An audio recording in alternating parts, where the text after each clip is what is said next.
পানি এবং কোরআনের উপমাটি খুবই শক্তিশালী, কারণ এটা আসলে পরিবর্তনেরই উপমা। এক অর্থে আমাদেরকে তুলনা করা হয়েছে মাটির সাথে। যেমন মাটি পরিবর্তিত হয় পানির দ্বারা, সবুজে সুশোভিত হওয়ার পর বৃষ্টি তার পরশ বুলানোর পরের এবং আগের দৃশ্য থেকে মনে হয় যেন এটি পৃথক দুইটি জায়গা। মানুষের ক্ষেত্রেও এটি সত্য হয়। যখন ওহির পরশ জীবনকে ছুঁয়ে যায়, মানুষের ক্ষেত্রেও এটি সত্য হয় যখন ওহির পরশ জীবনকে ছুঁয়ে যায়। এখন আসুন জানি সেই পরিবর্তন সম্পর্কে, কিভাবে মানুষের পরিবর্তন হতে পারে। সেই পরিবর্তনটি কি, যা কোরআনে এসেছিল? শুধুমাত্র ঐতিহাসিক দৃষ্টিকোণ থেকে দেখলে কোরআন নাজিল হওয়া শুরু হয় যখন রাসূল সাল্লাল্লাহু আলাইহি সাল্লামের বয়স হয়েছিল 40 এবং এটা বন্ধ হয় যখন তার বয়স হয়েছিল 63। এটি 23 বছরের খুবই সংক্ষিপ্ত একটি সময়। আর এই সময়ের মধ্যে অবিশ্বাস্য একটি বিপ্লব ঘটে গেল। পৃথিবীর মানচিত্রের অজ্ঞাত উপেক্ষিত এই অংশে, মরুভূমির মাঝখানে, যেখানে কোনো বড় সাম্রাজ্য ছিল না, মহান কোনো ঐতিহাসিক বা কোনো স্কলার এবং এ জাতীয় কিছুই ছিল না, সম্পূর্ণরূপে অজ্ঞাত সেই স্থানে একটি বিপ্লব ঘটে গেল। একটি বিপ্লব যা মানুষকে ভিতর থেকে পরিবর্তন করে দিল। তাদের সব কিছুই পরিবর্তিত হয়ে গেল। কিভাবে তারা জীবনকে দেখত, দুঃখ এবং আনন্দ সম্পর্কে তারা কিভাবে চিন্তা করত, জীবনে তাদের অগ্রাধিকার কি ছিল, কার্যত সব কিছু পরিবর্তিত হয়ে গেল। খাবার খাওয়ার পদ্ধতি, তাদের ঘুমানোর পদ্ধতি, কিভাবে তারা বিবাহ করবে, কাকে বিবাহ করবে, কিভাবে তালাক দিবে, জীবন মৃত্যু সম্পর্কে তাদের ভাবনা কি, কিভাবে তারা নিজেদেরকে পরিষ্কার করবে, কিভাবে তারা তাদের সময় কাটাবে, তাদের অগ্রাধিকার কি হবে প্রতিদিন, প্রতি বছর এবং সমগ্র জীবনের বিবেচনায় তারা কি ভালোবাসবে এবং কি ঘৃণা করবে, তাদের সবকিছু অভ্যাসগত দিক থেকে সবকিছু পরিবর্তিত হয়ে গেল। এক ব্যক্তিগত পরিবর্তন, কিন্তু এটা শুধুমাত্র ব্যক্তিগত পরিবর্তনের মধ্যেই সীমাবদ্ধ ছিল না, একই সাথে এটা ছিল সামাজিক পরিবর্তনও।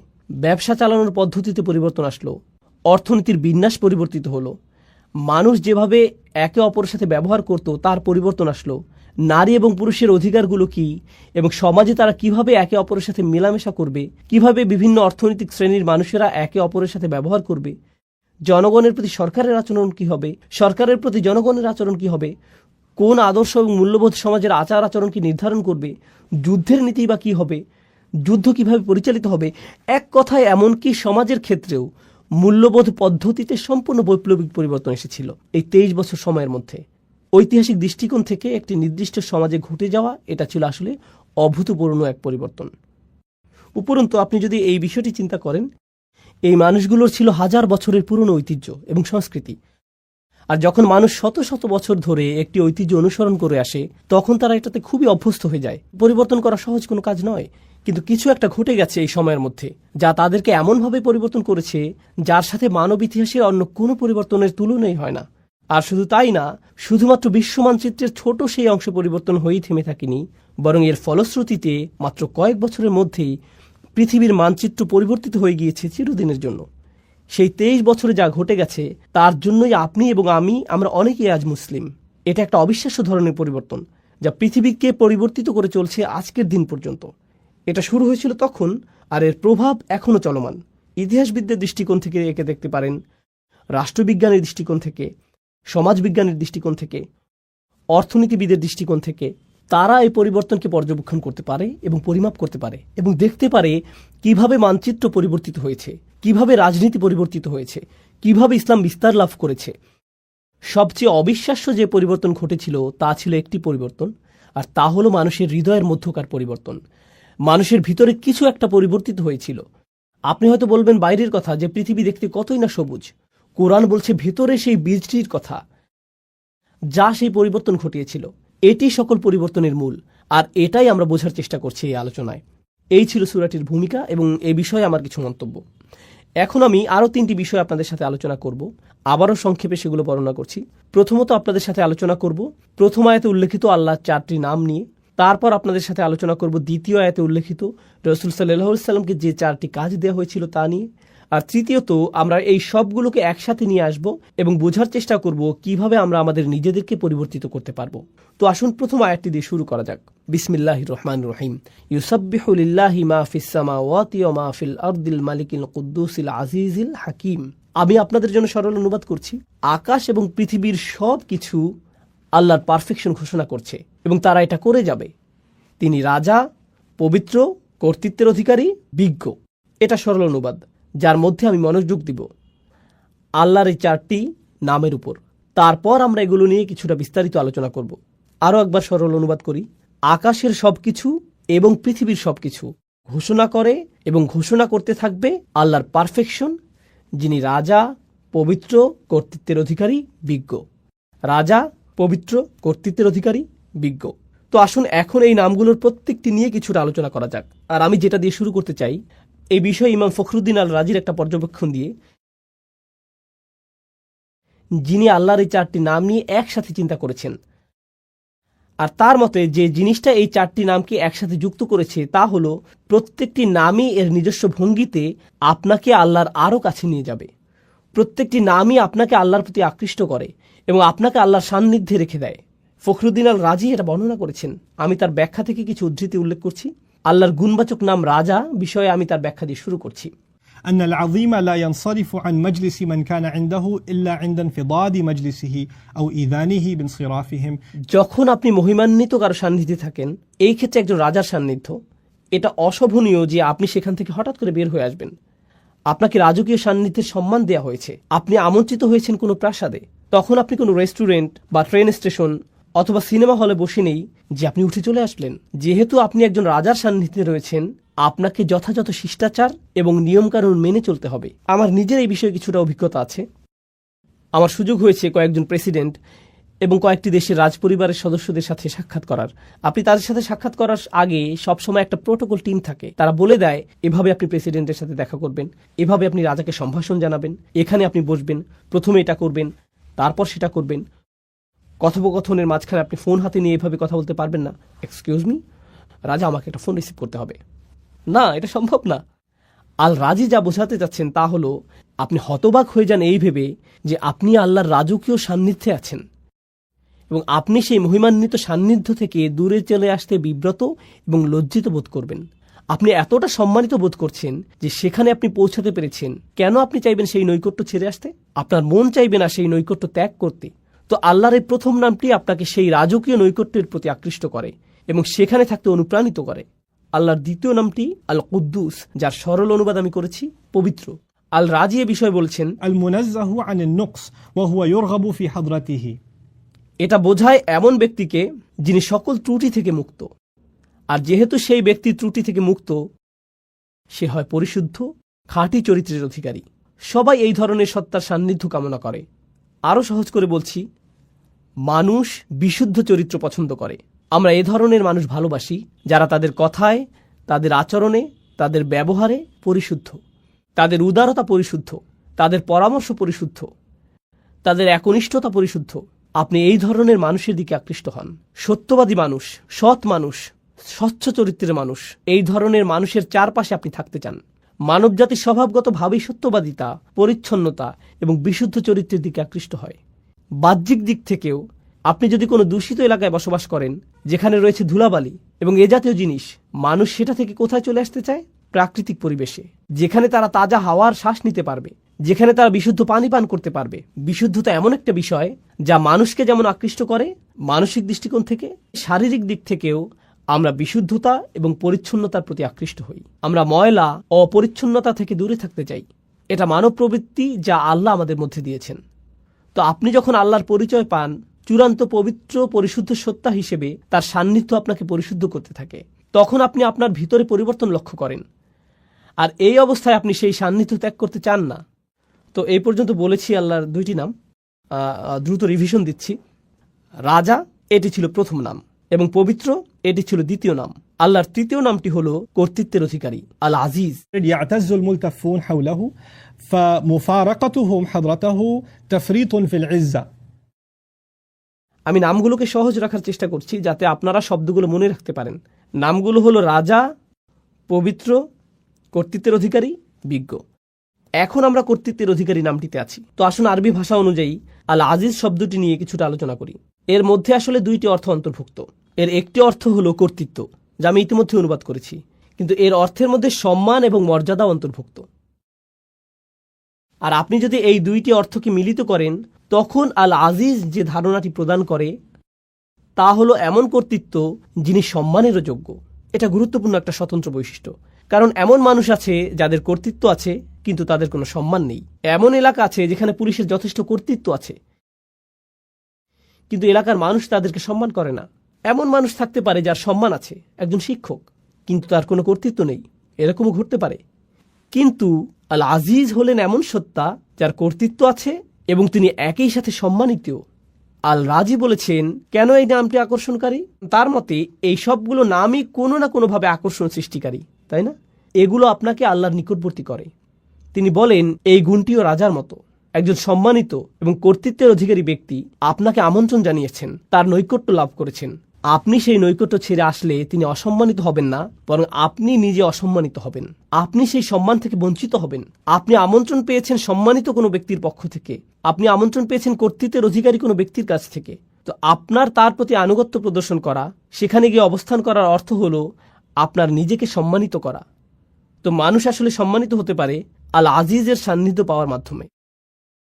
আর সব শেষে আমি দ্রুত আলোচনা করছি এই লিস্টের শেষ নামটি, আল মালিক, আল কুদ্দুস, আল আজিজ এবং সবশেষে আল হাকিম, রাজা, পবিত্র, কর্তৃত্বের অধিকারী এবং সবশেষে বিজ্ঞ।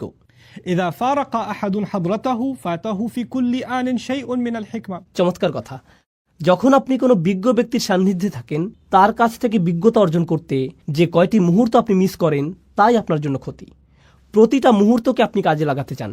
আমার এই ধরনের অভিজ্ঞতা আছে, যা হয়তো আপনারও আছে। খুব কম সংখ্যক মানুষই আছে যারা প্রকৃত বিজ্ঞতার উৎস। আর আপনার নিকটে যদি তেমন বিজ্ঞ ব্যক্তি থাকে, আপনি নিশ্চয়ই জানেন যে সবাই সেই ব্যক্তির সান্নিধ্য পেতে চায়। তো এমন ব্যক্তির নিরবিচ্ছিন্ন মনোযোগ পাওয়া সহজ নয়। আর যদি আপনি তা পান, আপনি চেষ্টা করেন প্রতিটা মুহূর্তকে কাজে লাগাতে, যাতে তার কাছ থেকে পাওয়া সবটুকু বিজ্ঞতাকে ধারণ করতে পারেন। পৃথিবীর বিভিন্ন প্রান্তে কিছু কিছু শিক্ষক আছেন যাদেরকে আমি অনুসরণ করি। আমি ভ্রমণ করে তাদের কাছে যাই, যেখানে গিয়ে কোনো লেকচার দেওয়ার জন্য না, আমি ভ্রমণ করি তাদের সাথে সাক্ষাৎ করার জন্য। আর যদি তারা আমাকে 1 ঘন্টা সময় দেন, যদি 20 মিনিটও দেন, তার জন্য আমি কৃতজ্ঞ। কারণ আমার জন্য সেই 20 মিনিট বেশি মূল্যবান আমি নিজে 5-6 ঘন্টা অধ্যয়ন করার চেয়ে। আমার জন্য সেই বিজ্ঞতাটুকু অমূল্য, সেই সাক্ষাৎটা আমার জন্য অমূল্য। তো বিজ্ঞ ব্যক্তির নৈকট্যে প্রতিটা মুহূর্তই মূল্যবান, এবং এটা এমন ঘনিষ্ঠ অন্তরঙ্গ সম্পর্ক কোনো শিক্ষক অথবা বয়স্ক কারোর সাথে, যিনি আপনাকে তত্ত্বাবধান করেন, ভালোবাসেন এবং এর মাধ্যমে আপনি বিজ্ঞতা অর্জন করতে পারেন। তো এই হলো আল্লাহর 4টি নাম যা এই আয়াতের মধ্যে বর্ণিত হয়েছে: রাজা, পবিত্র, কর্তৃত্বের অধিকারী এবং বিজ্ঞ। এটা ছিল ইমাম রাজির চিন্তা, এবং কিভাবে তিনি নামগুলোকে বিশ্লেষণ করেছিলেন তার বর্ণনা। আমি তার এই বিশ্লেষণের সাথে আমার কিছু চিন্তা যোগ করতে চাই। আমি আপনাদের সাথে যা শেয়ার করতে চাই তা হলো আল্লাহর এই নামগুলোকে আরও সাজানো যায়। 4টি নামকে 2 জোড়ায় ভাগ করা যায়। আর সেই 2টি জোড়া হলো, প্রথম এবং তৃতীয় নাম দুটি একরকম, আবার দ্বিতীয় এবং চতুর্থ নাম দুটির মধ্যে মিল রয়েছে। 1 এবং 3, 2 এবং 4। আসুন নাম্বারগুলোর স্থানে নাম বসাই। রাজা এবং কর্তৃত্বের মধ্যে মিল আছে, আর পবিত্র এবং বিজ্ঞতার মধ্যে মিল আছে। তো আসুন এই সম্পর্কে আলোচনা করি। আপনারা অনেকেই হয়তো বুঝতে পারছেন রাজা এবং কর্তৃত্বের মধ্যে মিল কি থাকতে পারে। একজন রাজাই কর্তৃত্বের অধিকারী, আর একজন আদর্শ রাজা সম্মানিত। এই 2টি নামের মধ্যে আরও অনেক মিল আছে। তারা উভয় দাবি করে আনুগত্যের, তাদের উভয়কেই সম্মান করতে হয়, তাদের আদেশ পালন করতে হয়। আপনাকে স্বীকার করতে হবে তাদের অবস্থান উপরে এখানে, আর আপনি নিচে এখানে। একজন রাজার অবস্থানও অন্য সবার ঊর্ধ্বে। তিনি রাজা আর আপনি একজন প্রজা। আপনার অবস্থান নিচে এখানে। আল্লাহর এই নামগুলো আমার উপর তার কি প্রভাব ফেলে? আমার উপর তাদের প্রভাব হলো তারা আমাকে আল্লাহর প্রতি অনুগত বানায়, বাধ্যগত বানায়, আল্লাহর সামনে বিনয়ী বানায়। তারা আমাকে আল্লাহর ভয়ে ভীত বানায়, তারা আমাকে আতঙ্কিত করে, তারা আমাকে আল্লাহর শক্তিমত্তা এবং মহত্বের স্মরণে অভিভূত বানায় এবং আমার ক্ষুদ্রতা প্রকাশ করে। এটাই এই নামগুলো প্রকাশ করে। কোন 2টি নাম? আল মালিক এবং আল আজিজ। এগুলো আল্লাহর মহত্ব প্রকাশ করে, এবং এর ফলে আমি হয়ে যাই ক্ষুদ্র এবং তুচ্ছ, আমি হয়ে যাই দাস, আমি হয়ে যাই বিনীত এই 2টি নামের সামনে। কিন্তু আপনি যদি অন্য 2টি নাম দেখেন, আল কুদ্দুস, আল হাকিম, পবিত্র এবং বিজ্ঞ, প্রথম 2টি নামের মতো পবিত্রতা, পরিশুদ্ধি দূর থেকে অনুভব করা সম্ভব নয়। পবিত্রতা এবং পরিশুদ্ধি বোঝা যায় যখন আপনি কারো কাছে যান, আপনি দেখতে পান তাদের আচরণ। আবার বিজ্ঞতা হলো এমন জিনিস যখন কেউ একজন আপনার কাঁধে হাত রেখে আপনাকে উপদেশ দান করে, যিনি আপনার অবস্থা উপলব্ধি করেন। আল হাকিম নিয়ে চিন্তা করলে কুরআনে বর্ণিত লোকমান আলাইহিসসালামের একটি ঘটনা আমার মনে পড়ে। লুকমান আলাইহিসসালাম ভালোবাসাপূর্ণভাবে তার ছেলেকে উপদেশ দিয়েছেন। আল্লাহ বলছেন, ওয়ালাকাদ আতাইনা লুকমানাল হিকমাহ, আমি লোকমানকে দিয়েছি বিজ্ঞতা। এরপর তিনি সেই বিজ্ঞতার একটা অংশ তার ছেলেকে দিচ্ছেন। সেই অন্তরঙ্গ, ঘনিষ্ঠ, ভালোবাসাপূর্ণ সম্পর্ক বিজ্ঞতা প্রদানেরই একটা অংশ। আপনি দূর থেকে বিজ্ঞতা অর্জন করতে পারবেন না। আপনাকে কারো সাথে সম্পর্ক তৈরি করতে হবে যাতে তিনি আপনার অবস্থার সাথে সম্পর্কিত উপদেশ প্রদান করতে পারেন। অন্য নামটি আল কুদ্দুস, পরিশুদ্ধ সঙ্গ, পবিত্র সঙ্গ, এমন সঙ্গ যার উপস্থিতিতে আপনি ভালো অনুভব করেন, আপনি প্রশান্তি অনুভব করেন। আমার কাছে আল কুদ্দুস এবং আল হাকিমকে এভাবেও সম্পর্কিত মনে হয়, যখন আপনি পরিশুদ্ধ কারো সান্নিধ্যে থাকেন তখন আপনার হৃদয় পরিশুদ্ধ হতে শুরু করে। আর আপনি যখন বিজ্ঞ কোনো ব্যক্তির সান্নিধ্যে থাকেন তখন তার বিজ্ঞতা দ্বারা আপনার মন পরিশুদ্ধ হতে শুরু করে। তো হৃদয় এবং মন পবিত্র হয় আল কুদ্দুস এবং আল হাকিম দ্বারা। তো দুইটি নাম হল দূরত্ব সূচক, রাজকীয়, মহিমান্বিত, এমনকি ভয় সৃষ্টিকারী। আর অন্য দুইটি নাম নৈকট্য সূচক, বন্ধুত্বপূর্ণ, তারা আপনাকে কাছে টানে। এটা থেকে মনে হয় যেন এই নামগুলো বোঝায় দূরে কাছে, বারে বারে দূরে রাখা এবং কাছে টানার প্রক্রিয়া চলছে। আমার এবং আল্লাহর মধ্যে সম্পর্কের ক্ষেত্রে এই নামগুলোর যে বিপরীতধর্মী প্রতিক্রিয়া তা আসলে খুবই চমৎকারভাবে কোরআনে বর্ণিত হয়েছে। আর আল্লাহর সাথে আমার সম্পর্কের ক্ষেত্রে এই উভয় অবস্থাই দরকারি। প্রথমে আমি আপনাদেরকে এর একটা উদাহরণ দিতে চাই। এক্ষেত্রে আমার প্রিয় উদাহরণটি হল মূসা আলাইহিস সালামের উদাহরণ। যখন তিনি আগুন দেখতে পেলেন, তিনি ছিলেন তার পরিবারের সাথে, আর তখন তিনি পাহাড়ের উপর আগুন দেখতে পেলেন। তিনি তার পরিবারকে বললেন, তোমরা এখানে থাকো, আমি আগুন দেখতে পেয়েছি, সম্ভবত আমরা সেখান থেকে পথ চলার নির্দেশনা পাব। তিনি বুঝতেই পারেননি যে উপরে গিয়ে তিনি আল্লাহর সাথে কথা বলবেন। যখন তিনি সেখানে গেলেন তখন প্রথম অনুভূতি কি ছিল? আল্লাহ বলেছেন, ইয়া মূসা ইন্নী আনা রব্বুক ফাখলা'ন আলাইক। মূসা, নিঃসন্দেহে আমি তোমার প্রভু, অতএব জুতা খুলে প্রবেশ করো। ইন্নাকা বিল ওয়াদিল মুকাদ্দাসি তুয়া, নিঃসন্দেহে তুমি পবিত্র তুয়া উপত্যকায় আছো। তিনি ভয় পেয়ে গেলেন। আল্লাহ মূসা আলাইহিস সালামের উপর তার প্রভুত্বকে প্রতিষ্ঠিত করলেন। তিনি একজন দাস মাত্র, জুতা খুলে ফেলো, যথাযথ সম্মান প্রদর্শন করো। এটা একটা ভয় সৃষ্টিকারী সম্পর্ক। পরেই আল্লাহ কি বললেন? ওয়া আনা উখতারতুকা ফাসতামি' লিমা ইউহা, এবং আমি তোমাকে মনোনীত করেছি, আমি তোমাকে বাছাই করে নিয়েছি, তোমার উপরে যা নাজিল করা হচ্ছে তা মনোযোগ দিয়ে শোনো। অর্থাৎ আল্লাহ বলছেন, আমি তোমার মধ্যে সম্ভাবনা দেখেছি, এজন্যই তোমাকে মনোনীত করেছি। এখন তিনি মূসা আলাইহিস সালামকে স্বাভাবিক করতে চাইছেন। ইন্নানি আনাল্লাহ লা ইলাহা ইল্লা আনা ফা'বুদনি, নিঃসন্দেহে আমি আল্লাহ, আমি ছাড়া ইবাদতের যোগ্য আর কেউ নেই, আমার দাসত্ব করো। এটা আবারও প্রভুত্ব এবং দাসত্ব ভয় সৃষ্টিকারী সম্পর্ক। আর এর ঠিক পরে এই নৈকট্য সূচক সম্পর্ক, ওয়াকিমিস সালাতা লিযিকরি, নামাজ কায়েম করো যাতে আমাকে স্মরণ করতে পারো।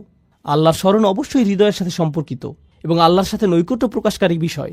এর পরেই তিনি আবারও তাকে ভয় দেখাচ্ছেন এবং বলছেন, ইন্নাস সাআতা আতিয়াতুন আকাদু উখফিহা লিতুজজা কুল্লু নাফসিন বিমা তাসআ ফালা ইয়াসুদ্দান্নাকা আনহা মান লা ইউমিন বিহা ওয়াত্তাবা হাওয়াহু ফাতারদা। কিয়ামত নিকটবর্তী, আমি এটাকে প্রায় সম্পূর্ণ গোপন রেখেছি যাতে প্রত্যেক ব্যক্তি তার প্রচেষ্টা অনুযায়ী প্রতিদান পেতে পারে। যারা কিয়ামতে বিশ্বাস করে না এবং নিজের প্রবৃত্তির অনুসরণ করে, তাদেরকে সেই সুযোগ দিও না যাতে তোমাকে বিভ্রান্ত করতে পারে, তাহলে তুমি পাহাড় থেকে নিচে পড়ে যাবে। আক্ষরিকভাবে তিনি বলেছেন ফাতারদা, কারণ মূসা আলাইহিস সালাম পাহাড়ের উপরেই দাঁড়িয়েছিলেন। তো তিনি বললেন, তারা রূপক অর্থে পাহাড় থেকে পড়বে, ব্যতিক্রম কিছু করলে তুমি আসলেই পড়ে যাবে। যখন মূসা আলাইহিস সালাম কিয়ামত দিবস সম্পর্কে শঙ্কিত হয়ে পড়লেন, তখন তিনি বললেন, ওমা তিলকা বিয়ামিনিকা ইয়া মূসা, তোমার ডান হাতে ওটা কি মূসা? আবারও বন্ধুত্বপূর্ণ সংলাপ যা তাকে নিকটে আনছে। এ ধরনের উদাহরণ সমগ্র কোরআন জুড়ে রয়েছে। এখন এটা জানা গুরুত্বপূর্ণ যে কেন এ ধরনের সংলাপ, কেন কিছু নাম আমাদেরকে আতঙ্কিত করছে, ভীত করছে, আল্লাহর কর্তৃত্ব প্রতিষ্ঠা করছে, আর অন্য নামগুলো কেন তাকে বন্ধুত্বে পরিণত করছে, ঘনিষ্ঠ সহযোগী বানিয়ে দিচ্ছে। এই দুইটি জিনিস একসাথে যায় না। লক্ষ্য করুন, যখন আল্লাহর সাথে আপনার সম্পর্ক শুধু কর্তৃত্বকে ঘিরে হয়, তখন আপনি আল্লাহর ভয়ে এতটাই ভীত হবেন এবং এতটাই আতঙ্কিত থাকবেন যে আপনি সকল আশা হারিয়ে ফেলবেন। যদি আল্লাহর সাথে আপনার শুধুই বন্ধুত্ব এবং ভালোবাসার সম্পর্ক হয়, তখন আপনি বলবেন, আল্লাহ আমাকে ভালোবাসেন, তিনি আমার প্রকৃত অবস্থা জানেন, আমি তাকে ভালোবাসি, তিনি আমার সবচেয়ে ভালো বন্ধু, ইত্যাদি ইত্যাদি। আপনি জানেন বন্ধুদের মাঝে কি হয়? বন্ধুদের কারো উপর কারো কর্তৃত্ব থাকে না। বন্ধুরা এমন বলে, হ্যাঁ আমি তার সাথে সীমা লঙ্ঘন করি, কিন্তু তাতে কি? যদি আল্লাহর সাথে আমাদের সম্পর্ক শুধুমাত্র তার কর্তৃত্বের মাধ্যমে হয়, আমরা শুধুই আতঙ্কিত এবং ভীত হব। তখন আল্লাহর সাথে আমাদের সম্পর্কের বহিঃপ্রকাশ হবে খুবই নিরাশাজনক। যদি আল্লাহর সাথে আমাদের সম্পর্ক শুধুমাত্র নৈকট্য, বন্ধুত্ব এবং অন্তরঙ্গতাকে কেন্দ্র করে হয়, আমরা সেই নমনীয়তার ফায়দা নিতে শুরু করব এবং তার অবাধ্যতা শুরু করব। আল্লাহ এই দুইটি জিনিসের মধ্যে ভারসাম্য রক্ষা করেছেন। যেমন তিনি ভয় এবং আশার মধ্যে ভারসাম্য রক্ষা করেছেন, কর্তৃত্ব এবং নৈকট্যের ক্ষেত্রেও একইভাবে ভারসাম্য রক্ষা করেছেন। আর সেই ভারসাম্যটি এত চমৎকার